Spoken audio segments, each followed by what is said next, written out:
कहानी गोल्ड में आज सुनिए डॉक्टर आभा श्रीवास्तव जी की लिखी कहानी ओ विदेसिया। श्यामली ने नहीं सोचा था कि कभी उसका भी दिल किसी के लिए करवटे लेगा या कभी किसी की मीठी बातों और यादों की फुहार उसके तन मन को शीतलता देने लगेगी। आज से कुछ बरस पहले उसने अपने आप से एक वादा किया था कि उसे जीवन में कभी किसी से प्यार नहीं करना है और न ही कभी शादी ब्याह के चक्करों में फंसना है। वैसे ये सब अकारण तो नहीं था। जिस दिन श्यामली का जन्म हुआ उस दिन उसकी माँ खूब रोई थी। एक तो लड़की तिस पर काली। घर भर में उम्मीद बंधी थी बेटे की। श्यामली की माँ गौरी दुख से मूर्छित हो गई थी उसके जन्म के तुरंत बाद। लगता था कि या तो गौरी बचेगी या श्यामली, लेकिन दोनों ही जीवित रह गईं। श्यामली के पिता बेटा चाहते थे और दादी तो श्यामली के जन्मते ही पछाड़ खाकर गिर पड़ी थी। लेकिन जल्दी ही सबको मान लेना पड़ा कि ये काली कलूठी लड़की उनके ही घर में पूरे अधिकार के साथ रहने आ गई है। पिता और दादी की भरपूर उपेक्षा के बावजूद श्यामली कला कला बढ़ती रही। हालांकि वो अपने पिता की ही अनुकृति थी, तब भी पिता ने कभी उसे गोद में नहीं उठाया और दादी ने उसे कभी दुलारा नहीं। माँ गौरी की ममता और लाड के कारण वह जी गई। अपनी उपेक्षा देखते समझते श्यामली के मन में ये प्रबल इच्छा उठती कि वह कुछ ऐसा अद्भुत कर डाले कि सब लोग चौंक कर उसकी तरफ देखने लगे। कुछ और बड़ी होते होते उस बच्ची ने स्वयं को किताबों में झोंक दिया। उसे नोटिस तब किया गया जब उसने हाई स्कूल में पूरे जिले में टॉप किया। दादी ने ठंडी सांस ली। काश श्यामली बेटा होती।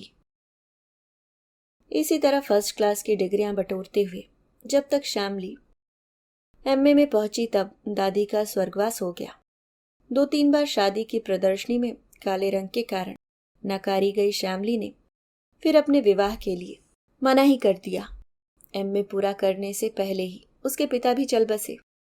इतने बड़े दो हादसों के बीच बस माँ बेटी ही एक दूसरे का साथ और सहारा बनी रही। उन्हीं दिनों पड़ोस के घर में मिसेस बैजल रहने आईं। उम्र दराज अकेली महिला। श्यामली और गौरी दोनों को ही उनका आना भला लगा। फर्स्ट क्लास फर्स्ट एमए के बाद श्यामली ने स्वयं को पीएचडी के लिए एनरोल करा लिया। पढ़ाई और आत्मविश्वास की चमक और दमक उसके पूरे व्यक्तित्व को एक अलग ही निखार दे चुकी थी। श्यामली औसत से कुछ अधिक ही लंबी थी। एक गहरे बदन की श्यामली सूती साड़ी और लंबी चोटी के साथ जब यूनिवर्सिटी जाती तो न जाने कितनों की दृष्टियां उस श्यामा सुंदरी से बंध कर रह जाती। उसका गांभीर्य तेज बनकर उसके व्यक्तित्व को निखार देता था। अब तक गौरी ने भी मान ही लिया था कि श्यामली अब ब्याह के लिए कभी राजी नहीं होगी। माँ बेटी आपस में खुश मगन रहा करती थी कि आहिस्ता आहिस्ता मिसेस बैजल ने उनकी निजता में दखल देना शुरू कर दिया। लेकिन ये दखल अंदाजी बहुत अच्छी थी। वे श्यामली की दादी की उम्र की थी, लेकिन श्यामली और गौरी उन्हें मिसेस बैजल कहकर ही संबोधित करती। उनका परिचय बस इतना ही था कि उनके पति स्वर्गवासी हो चुके थे और इकलौता बेटा विदेश नौकरी करने गया तो बस वहीं का होकर रह गया, कभी वापस नहीं लौटा। पीएचडी करते करते श्यामली ने एक नौकरी भी ले ली थी। उसके पीएचडी की थीसिस सबमिट हो चुकी थी। एक दिन मिसेस बैजल के घर में उसे एक अजनबी चेहरा दिखा। हिंदुस्तानी तो नहीं था, कोई विदेशी, शायद अंग्रेज या अमेरिकन। गमलों में पानी डालती हुई श्यामली ने पाया कि 2 आंखें लगातार उस पर टिकी हुई हैं। न चाहते हुए भी श्यामली की दृष्टि उधर चली गई। नीली जीन्स और सफेद टी शर्ट पहने उस विदेशी युवक के चेहरे पर एक मीठी मुस्कान थी। नमस्ते, आप श्यामली है ना? जी हाँ, मगर श्यामली चकराई। कितनी साफ हिंदी बोल रहा है ये फिरंगी लड़का। मैं रॉबिन्सन। आप मुझे रॉबिन कह सकती हैं। ये मेरी दादी माँ का घर है। श्यामली और रॉबिन एक साथ ही हंस पड़े। उस शाम रॉबिन और मिसेस बेजल श्यामली के मेहमान थे। तहरी बनाई थी गौरी ने, साथ में खीरे का रायता, चटनी और सलाद। पापड़ भी तल कर रखे थे। रॉबिन भारतीय खाना खाते हुए बोल पड़ा। पापा को ऐसी तहरी बहुत अच्छी लगती थी।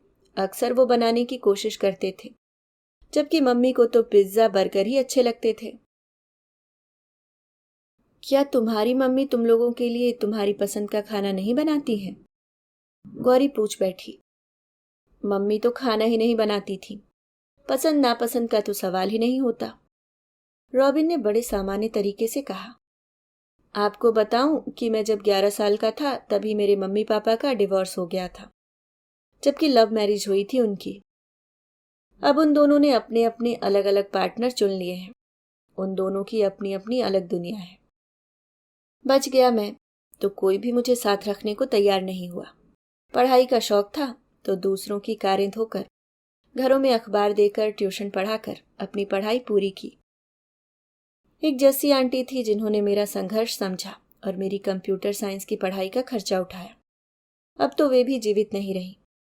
पिछले महीने पापा से मिलना हुआ था तो पता नहीं कैसे उन्होंने मुझे इंडिया में दादी का पता बता दिया, और बस इसलिए मैं यहां आ गया। रॉबिन की कहानी सुनकर तीनों महिलाएं अपने अपने तरीके से दुखी हो गईं। अगले कुछ दिनों में श्यामली ने जाना कि रॉबिन बला का बातूनी और हसोड़ लड़का है। उम्र में उससे कुछ एक बरस छोटा ही होगा। आप मुझे यूनिवर्सिटी घुमाने ले चलेंगी? रॉबिन कार समेत श्यामली के घर के सामने हाजिर था। यूनिवर्सिटी कोई घूमने की जगह थोड़ी है। लेकिन मुझे तो घूमनी ही है। रॉबिन ने बड़ी इज्जत के साथ कार का अगला दरवाजा श्यामली के लिए खोल दिया। थैंक्स कहती श्यामली बैठ गई। बस यूनिवर्सिटी ही नहीं, पूरा लखनऊ घूमना है मुझे, वो भी आपके साथ। रॉबिन हंसा तो उसका खुद का दांत दिख गया श्यामली को। कैसी मोहिनी हंसी थी उसकी। घर लौटकर वो देर तक रॉबिन के बारे में सोचती रही। तभी मोबाइल पर मैसेज आया। मेरे बारे में सोच रही हो ना? श्यामली मुस्कुरा दी। तुम अंतर्यामी हो क्या? हाँ, क्योंकि मैं भी तुम्हारे बारे में ही सोच रहा था। परफेक्ट इंडियन ब्यूटी, कितनी सुंदर हो तुम श्यामली। और श्यामली कानों तक लाल हो गई। Good night. उसने मोबाइल बंद कर दिया। रॉबिन लगभग रोज ही उनके घर आ जाता। श्यामली और गौरी दोनों को उसका आना अच्छा लगता। दोनों घर रॉबिन की मुस्कुराहटों से गुलजार रहते। इतवार की एक सुनहरी सुबह रॉबिन दोनों घरों के बीच वाली मुंडेर फांद कर श्यामली के लॉन में आ धमका। चाय नहीं पिलाएंगी? उसकी नीली आंखों की गहराई देखकर श्यामली की धड़कनें तेज हो गईं।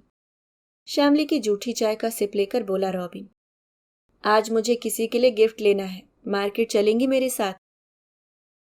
गिफ्ट? किसके लिए? कोई खास है?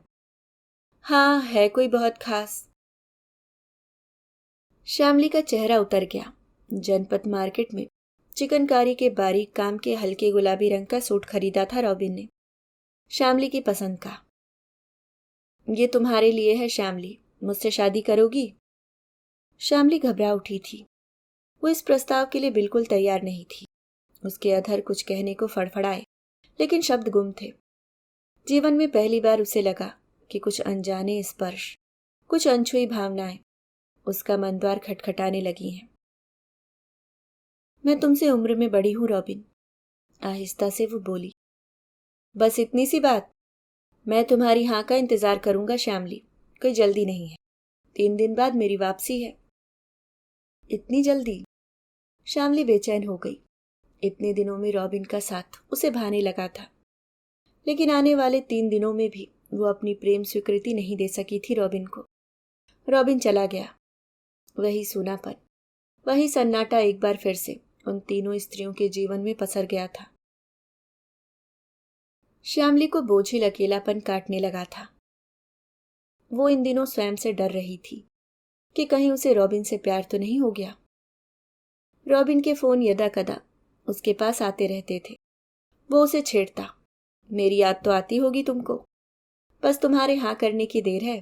दादी माँ से कहूंगा, तुम्हें उठाकर ले आऊंगा अपने घर। श्यामली हंसकर उसकी बात टाल देती। फिर कई दिनों तक रॉबिन का कोई फोन नहीं आया। श्यामली विकल व्याकुल थी। फोन रिसीव भी नहीं कर रहा था रॉबिन।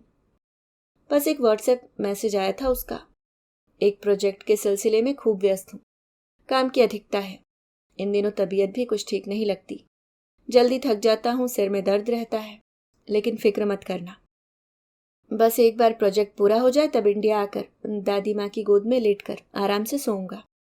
तुम्हें बार बार देखने को जी चाहता है, तुम्हारी हाँ का इंतजार हमेशा रहेगा। श्यामली को सच में रोना आ गया। इसके बाद कई दिनों तक रॉबिन की कोई खबर नहीं मिली।